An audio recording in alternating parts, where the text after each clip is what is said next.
27 साल की उम्र में एक लड़का एक राजनीतिक पार्टी का दामन थामता है, लगातार चुनाव जीत जाता है, फिर भी वो सियासी पहचान नहीं मिलती है जैसा कि ज्यादातर नेताओं का सपना होता है। 80 साल की उम्र में वही लड़का उसी पार्टी का अध्यक्ष बन जाता है और डूबती हुई पार्टी को उबारने का काम करता है। वो पार्टी है कांग्रेस और वो लड़का है मल्लिकार्जुन खड़गे। सोनिया गांधी के बाद कांग्रेस के अध्यक्ष पद पर चुनाव हुए थे। एक तरफ शशि थरूर, दूसरी तरफ खड़गे थे।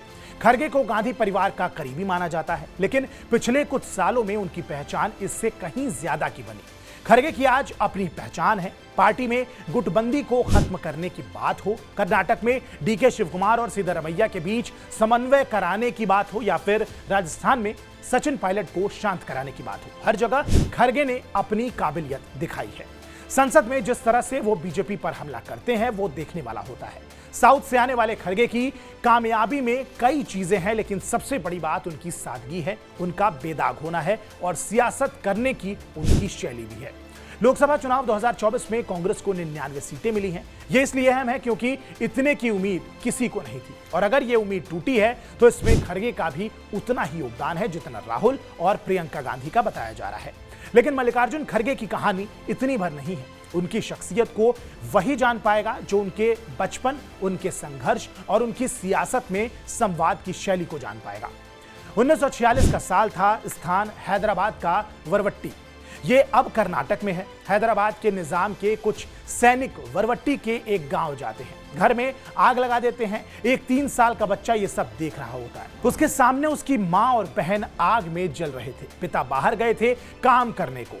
ये दर्द आज भी खड़गे के अंदर है। कई बार वो इस बात का जिक्र भी कर चुके हैं। दलित परिवार से आने वाले खड़गे की जिंदगी देखकर लगती है कि उन्होंने अकेले ही अपने लिए रास्ते बनाए हैं। मां की मौत ने खड़गे को जितना तोड़ा था उतना ही खड़गे मजबूत भी हुए।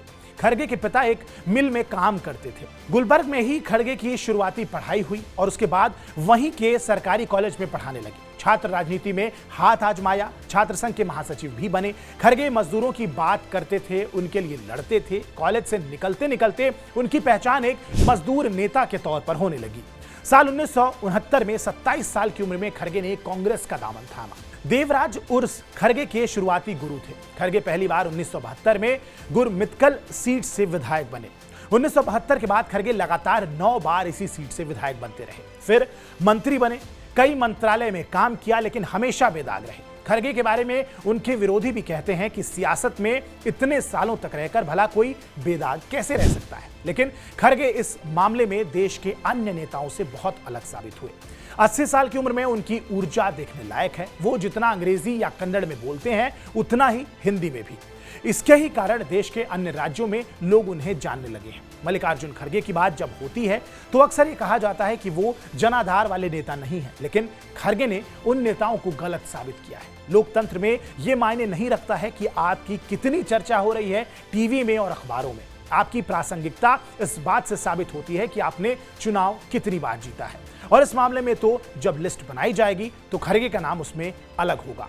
खड़गे की राष्ट्रीय राजनीति में आने की भी एक अलग कहानी है। 1994 में कांग्रेस हार जाती है, जनता दल सेक्युलर की सरकार बनती है। खड़गे को कांग्रेस ने विपक्ष का नेता बनाया। कांग्रेस के मुख्यमंत्री बने एचडी देवेगौड़ा। 1999 में कांग्रेस की सरकार बनी। सीएम की रेस में खड़गे थे, लेकिन सीएम बने एसएम कृष्णा। गृह विभाग खड़गे को मिला।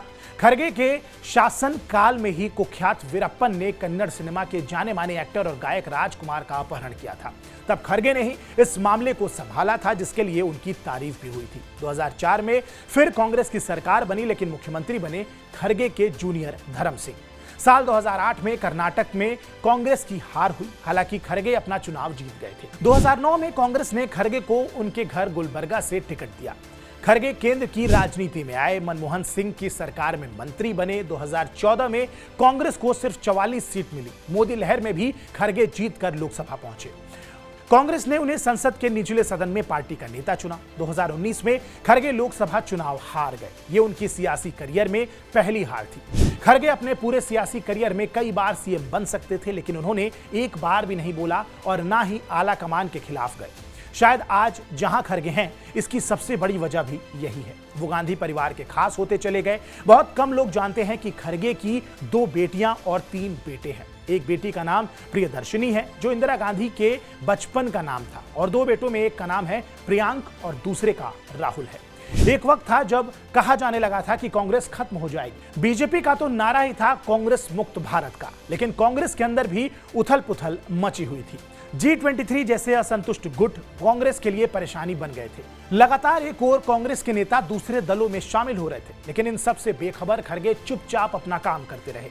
खड़गे की यही काबिलियत उन्हें बाकी नेताओं से अलग करती है। बहरहाल मल्लिकार्जुन खड़गे को लेकर आपकी क्या प्रतिक्रिया है, हमें कमेंट बॉक्स में जरूर बताएं। बाकी देश और दुनिया की तमाम बड़ी खबरों के लिए आप सब्सक्राइब कीजिए TV9 डिजिटल। मेरा नाम है आयुष मिश्रा। नमस्कार।